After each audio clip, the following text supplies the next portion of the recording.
Buongiorno e ben ritrovati con una nuova edizione del TG Flash di News Sicilia. In apertura ancora sangue lungo le strade siciliane. L'ennesimo incidente mortale ha strappato alla vita un 52enne nel tratto tra Giardini Naxos e Fiumefreddo sulla A18. La vittima avrebbe perso il controllo dell'auto finendo la sua corsa nella carreggiata opposta. Ferita la moglie che era con lui, trasportata in ospedale.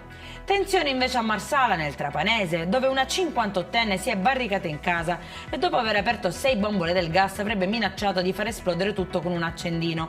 La palazzina di 7 piani è stata evacuata, mettendo in salvo circa 40 persone.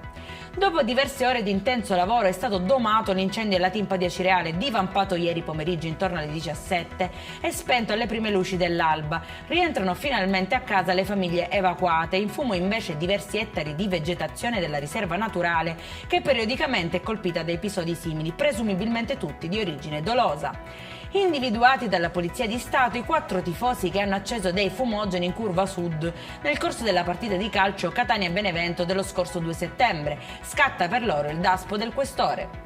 E in chiusura, mentre lo Stromboli nella notte ha intensificato la sua attività, gli abitanti del piccolo borgo di Ginostra sono ancora senza luce da oltre 32 ore. Fuori uso anche i telefoni in quanto non è possibile ricaricarli. Ad aggravare la situazione lo stop dei collegamenti marittimi, così come nel resto delle Eolie, Lipari esclusa.